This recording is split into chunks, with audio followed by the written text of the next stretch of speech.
నమస్కారం,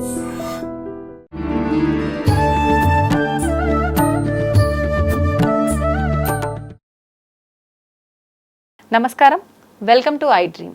ధర్మ మార్గం కార్యక్రమానికి స్వాగతం. నేను మీ విజిత. ప్రస్తుతం మనతో పాటు ఉన్నారు ప్రముఖ జ్యోతిష్యులు సుభాష్ శర్మ గారు. ఇప్పుడు గురుగారితో మాట్లాడి మన సందేహాలన్నింటినీ కూడా నివృత్తి చేసుకుందాం. నమస్కారం గురుగారు. శ్రీమాత్రే నమః. గురుగారు, చంద్రగ్రహణం అందరూ కూడా భయపడుతున్నారు.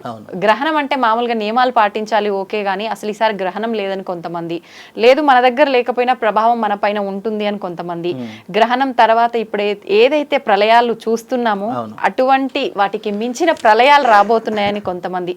అసలు ఏంటి నిజం గురుగారు, ఏం జరగబోతుంది అంటారు? చాలా మంచి ప్రశ్న చెప్పారమ్మా. తప్పకుండా దీనికి అంటే మీ ప్రశ్న మీ ఒక్కరిలోనే కాదు, అందరి దృష్టిలో ఈ ప్రశ్న అనేటటువంటిది ఒక కోణంలా మారిపోయింది. తప్పకుండా తెలియజేస్తాను. ముందుగా ప్రేక్షకులందరికీ శ్రీమాత్రే నమః, శ్రీ గురుభ్యో నమః. నమో దేవ్యై మహాదేవ్యై శివాయై సతతం నమః. నమ ప్రకృత్యై భద్రాయై నిహతాం ప్రణతాస్మిత.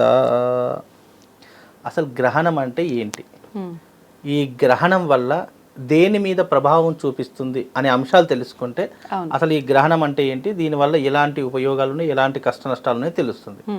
గ్రహణం అనేటటువంటిది ఎప్పుడూ కూడా దేన్ని సూచిస్తుంది, దేన్ని మనకు చూపించేలా ఒక ఆధారంగా ఒక ఉదాహరణలాగా మారుతుంది అంటే నేచర్ మీద ఎఫెక్ట్ చూపించేటటువంటిది గ్రహణం.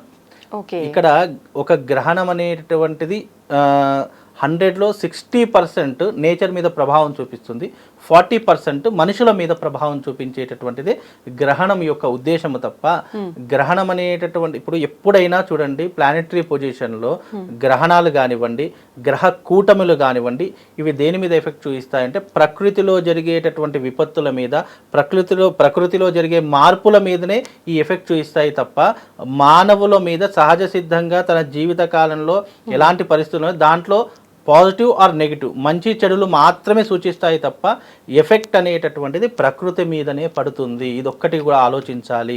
ఇంకోటి, గ్రహణము అంటే ఎవరు దీని యొక్క నియమాలు పాటించాలి, ముఖ్యంగా ఎస్పెషల్లీ అంటే గర్భిణీ స్త్రీలు పాటిస్తారు, అలాగే భోజనం చేసేటటువంటి నియమాలు ఇవి రెండే పాటిస్తారు తప్ప అంతకు మించి గ్రహణం వల్ల వచ్చేటటువంటి ఇబ్బందులు ఏం లేవు. ఇంకా గ్రహణ సమయంలో మనిషి పుణ్యాన్ని సంపాదించుకోవడానికి చెప్పినటువంటి వాక్యాలే ఉన్నాయి తప్ప గ్రహణం ఏదో చెడు చేస్తుంది అనేటటువంటి సంఘటనలు మనకు జ్యోతిష శాస్త్రంలో ఎవరూ కూడా చెప్పలేదు. బికాజ్ ఏంటి అంటే గ్రహణం అనేటటువంటిది ప్రకృతి వైపరీత్యాలు ఏ రకంగా జరుగుతాయి అని సూచనాప్రాయంగా చెప్పినటువంటివే గ్రహణాలు.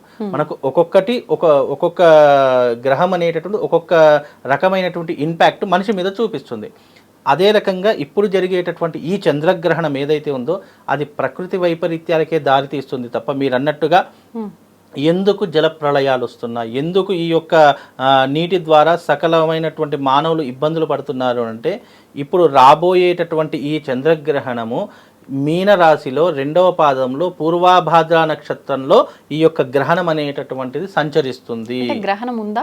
గ్రహణం ఉంది. అంటే మీనరాశిలో బుధవారం 18వ తారీఖు రోజున జరిగేటటువంటి ఈ గ్రహణము జలరాశి అయినటువంటి మీనరాశిలో ఈ గ్రహ సంచారం అనేటటువంటి ఈ యొక్క గ్రహణ సంచారం అనేటటువంటి ప్రారంభం అవుతుంది. కాబట్టి ఎస్పెషల్లీ ఈ గ్రహణ ప్రభావం దేని మీద ఇంపాక్ట్ చూపిస్తుంది అంటే నీటి మీద ఇంపాక్ట్ చూపిస్తుంది, వనరుల మీద ఇంపాక్ట్ చూపిస్తూ ఉంటుంది, అలాగే ప్రకృతి వైపరీత్యాలు అనేటటువంటి విపరీతంగా జరిగేటటువంటి అంశాలు ఈ గ్రహణం వల్ల కలుగుతాయి అనేటటువంటి విషయాలే ఈ గ్రహణం యొక్క ఇంపాక్ట్ తప్ప ఇంకోటి ఇది మన భారతదేశంలో కనిపించదు. గ్రహణం ఎస్పెషల్లీ భారతదేశంలో ఇప్పుడు ప్రజలందరికీ మూఢనమ్మకము అనే ఒక మాట వింటూ ఉంటాము, అలాగే భగవంతుడంటే లేనే లేడు అని వింటూ ఉంటాం. ఇవన్నీ ఎందుకు కలుగుతాయి?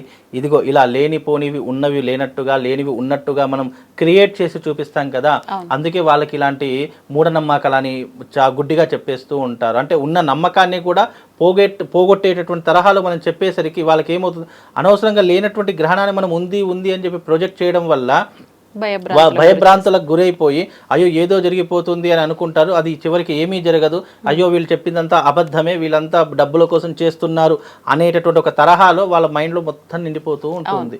కనుక అందుకే మన భారతదేశంలో గ్రహణం కనిపించదు. కనిపించినటువంటి గ్రహణానికి అసలు నియమాలే పాటించవలసిన అవసరం ఏమీ లేదు. ఎక్కడ నియమాలు పాటించాలి, ఎక్కడెక్కడ కనిపిస్తుంది అని అంటే గనక ఇది యూరప్ అనే కంట్రీలో, ఆఫ్రికా అనే కంట్రీలో, అలాగే దక్షిణ అమెరికా, ఉత్తర అమెరికా ఈ 4 దేశాలలో ఈ గ్రహణ ప్రభావం అనేటటువంటిది ఆయా దేశాల మీద వర్తిస్తుంది. భారతదేశం మీద గ్రహణం అనేటటువంటిది ఎట్టి పరిస్థితుల్లో వర్తించదు. ఇంకోటి ఏంటంటే ఎందుకు వర్తించదు మనకు అని అంటే గనక చంద్రుడు ఎప్పుడైనా చంద్రగ్రహణం అనేటటువంటిది రాత్రి సమయంలో జరిగేటటువంటి గ్రహణము. దాని యొక్క ప్రభావం చంద్రుడు ఎప్పుడైతే మనకు కనిపిస్తాడో ఆ కనిపించే సమయంలో గ్రహణం పడుతుంది అని అంటే దాని ఇంపాక్ట్ మన భారతదేశం మీద కూడా ఉంటుంది. కానీ మన భారతదేశం యొక్క గొప్పతనం ఏంటంటే ఇక్కడ చంద్రుడు మనకు అస్తమించేటటువంటి సమయము భారతదేశంలో. అదే ఇతర దేశాలలో ఇప్పుడు దక్షిణ అమెరికా, ఉత్తర అమెరికా, యూరప్, ఆఫ్రికా ఈ కంట్రీల్లో ఉదయించేటటువంటి సమయం ఈ డేట్లో అంటే 18వ తారీఖు ఉదయించేటటువంటి సమయము ఆయా దేశాల్లో ఉంది కాబట్టి వాళ్ళకి కనిపిస్తుంది, మనకు కనిపించదు. మనకు కనిపించదు కాబట్టి నియమాలు పాటించాల్సిన అవసరం లేదు. కాకపోతే దీంట్లో ఇంకో లాజిక్ ఏంటంటే మన భారతీయులు ఆయా దేశాలలో ఉంటారు, వాళ్ళకు తెలియకపోవచ్చు. కాకపోతే సూచనాప్రాయంగా ఇప్పుడు నా బంధువులు కానివ్వండి, నా మిత్రులు కానీ, మాకు తెలిసిన వాళ్ళు కానీ ఆయా దేశాల్లో ఉన్నప్పుడు అదే ఫలానా ఈ రోజున ఎవరైనా వాళ్ళ ఇంట్లో గర్భిణీ స్త్రీలు ఉంటే అంటే గర్భవతులు ఉంటే లేదా ఏదైనా తినేటటువంటి విషయాలలో మనం భోజనం చేసేటటువంటి నియమాలు కూడా పాటిస్తుంటాయి కాబట్టి ఆ నియమాలు వాళ్ళకు సూచనాప్రాయంగా తెలపడానికి వాళ్ళకు తెలియజేయడానికి మాత్రమే ఈ గ్రహణం గురించి చెప్తున్నాము తప్ప మన భారతదేశంలో గ్రహణానికి సంబంధించిన సూచికలు ఏమీ లేవు, మనకు కనిపించదు, మనం పాటించవలసిన అవసరం కూడా ఎస్పెషల్లీ ఏమీ లేదు. కాబట్టి దీని గురించి మనకు అనవసరమైనటువంటి విషయం. కాకపోతే ఏంటంటే ఆయా దేశాలలో ఉన్నటువంటి వారు తప్పకుండా దీని గ్రహణ నియమాలన్నిటి పాటించాలి. ఇది వాళ్ళకు రాత్రి 6 గంటల నుంచి 10 గంటల వరకు గ్రహణ సమయం ఉంటుంది కాబట్టి వాళ్ళు భోజనాలు చేసేటటువంటి వాళ్ళు మధ్యాహ్నం వాళ్ళ కాలగమనం ప్రకారం వాళ్ళకు మధ్యాహ్న సమయం వరకు భోజనాలు చేసేసుకోవాలి. ఆ తర్వాత ఎవరైతే గర్భిణీ స్త్రీలు ఉన్నారో ఆ గర్భిణీ స్త్రీలు ఒకే దగ్గర పడుకొనే ఉండాలి. అటు ఇటు తిరగడం కానివ్వండి, బయటకు వెళ్ళడం కానివ్వండి అలాంటివి ఎట్టి పరిస్థితుల్లో చేయకూడదు. ఎందుకంటే గ్రహణ ప్రభావం దాని నుంచి వచ్చేటటువంటి నెగిటివ్ ఫోర్స్ ఏదైతే ఉంటుందో ఆ నెగిటివ్ ఫోర్స్ గర్భస్థ పిండం మీద పడి పుట్టబోయేటటువంటి బిడ్డల మీద ఏదైనా ఎఫెక్ట్ చూపిస్తుంది అనే ఒక భయంతో ఆ గర్భిణీ స్త్రీలను ఒకే దగ్గర కూర్చోమని చెప్తాం. అందుకే ఈ గ్రహణ సమయంలో ఎస్పెషల్లీ వాళ్ళు గర్భవతులు ఆ దేశాలలో ఉన్నటువంటి వారు దాని కాలగమనం ప్రకారం వాళ్ళ టైం సెన్స్ ప్రకారం వాళ్ళు జాగ్రత్త తీసుకుంటే సరిపోతుంది. మన భారతదేశానికి గ్రహణం వర్తించదు కాబట్టి మన నియమాన్ని కూడా పాటించవలసిన అవసరం లేదమ్మా. ఓకే, ఇదంతా అపోహే 100%. ఎందుకంటే లేనటువంటి గ్రహణానికి నువ్వు నియమాలు పాటించాలి లేదా నువ్వు ఈ దేవతార్చన చేసుకోవాలి అనడం అనేటటువంటిది మూర్ఖత్వం. అంటే లేకపోయినా ప్రభావం అయితే ఖచ్చితంగా ఉంటుంది, ముఖ్యంగా గర్భిణీ స్త్రీలకు మాత్రం ప్రభావం ఉంటుంది, వాళ్ళు మాత్రం నియమాలు పాటించాలని కొంతమంది చెప్తున్నారు. ఇక్కడ మన క్వశ్చన్లోనే గ్రహణమే లేదు అని అన్నప్పుడు నియమాలు ఎట్లా పాటిస్తాము? లేదు అన్నదాన్ని మళ్ళీ ఉన్నది ప్రభావం పడుతుంది అన్నప్పుడు నువ్వు మొత్తం నియమాలు పాటించాలి. ఇక్కడ క్వశ్చన్ ఒకటే, ఉంది అని అంటే గనక నువ్వు నియమాలు పాటించాలి. మన భారతదేశంలో కనిపించదు గ్రహణము, లేదు అని మనమే చెప్తున్నాం. మరి లేదు అన్నదానికి ఉన్నది అని చెప్పి మనం ఎలా వాదిస్తాం చెప్పండి? ఇప్పుడు రెండు క్వశ్చన్స్ మనం వేసుకొని ఆన్సర్స్ మనం వేసుకొని సమాధానం మనమే చెప్పి లేదు అన్నదానికి నువ్వు ఇట్లా పాటించాలి అట్లా పాటించాలి అంటే ఇక ప్రతిదానికి అపనమ్మకం అయిపోతుంది. ఎవరు ఏది చెప్పినా గుడ్డిగా నమ్మేయడమే తప్ప ఇంకా వేరే ఆప్షన్ లేదు అన్నటువంటి విధంగా ఉంటుంది. కాబట్టి ఇందులో అసలు గ్రహణమే లేదు, నియమాలు అసలు పాటించవలసిన అవసరం లేదు. నువ్వు నియమాలు పాటిస్తావు, ఎలాంటి నియమాలు పాటించాలి? ఆ టైంలో చక్కగా దేవతా అర్చన చేసుకో. ఆ తర్వాత నీకు గురు ఉపదేశం ఉంటే గురువుకు సంబంధించిన మంత్ర ఉపదేశం ఉంటే దాన్ని మంత్రంలా జపం చేసుకో. లేదు అంటే ఆ సమయంలో లలితా సహస్రనామ పారాయణం, విష్ణు సహస్రనామ పారాయణం ఇలాంటివి చేసుకో. ఇలాంటివి చేసుకోవడం వల్ల నీకు పుణ్యము పురుషార్థం పెరుగుతుంది, నీ యొక్క జన్మకు ఒక అర్థం దొరుకుతుంది.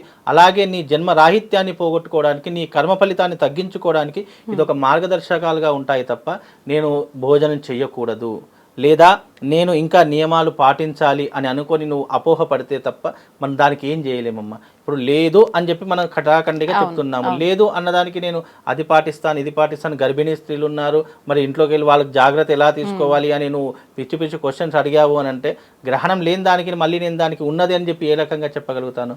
కాబట్టి లేని దానికి మనం నియమాలు పాటించవలసిన అవసరం లేదు. గ్రహణ సమయంలో మన వేదమూర్తులు ఏం చెప్పారు? గ్రహణ సమయంలో చేసే జపానికి, గ్రహణ సమయంలో చేసే గంగా స్నానానికి, గ్రహణ సమయంలో చేసే మనము తర్పణానికి, గ్రహణ సమయంలో చేసే పారాయణానికి విశేషమైనటువంటి పుణ్యం కలుగుతుంది, ఫలితం ఉంటుంది. బికాజ్ మనం మామూలు రోజుల్లో చేసే పారాయణానికి గ్రహణ సమయంలో చేసే పారాయణానికి 100% ఫలితం ఉంటుంది. కనుక ఆ 100% పుణ్యాన్ని మనం ఒకేసారి సంపాదించుకోవాలి అంటే ఆ గ్రహణ సమయంలో మనం దేవతా కర్మలు ఆచరించడం వల్ల, పారాయణాలు చేయడం వల్ల, స్తోత్రం చేయడం వల్ల ఆ భగవంతుని యొక్క సంపూర్ణమైనటువంటి అనుగ్రహం మనకు కలగడమే గ్రహణం యొక్క డెఫినేషన్ తప్ప గ్రహణం అనేటటువంటిది రాబోయే ప్రకృతి విపత్తులను సూచించడానికి ఈ గ్రహణం అనేటటువంటిది మనకు చెప్పడం జరిగింది. అది కొన్ని రాసులకు నెగిటివ్ ఉంటుంది, కొన్ని రాసుల వారికి పాజిటివ్ ఉంటుంది. పాజిటివ్ ఉన్నటువంటి రాసులు 4 ఉన్నాయి, నెగిటివ్ ఉన్నటువంటి రాసులు 4 ఉన్నాయి. మిగతా రాసులు ఏవైతేనో మధ్యమ ఫలితాన్ని అందిస్తూ ఉంటాయి.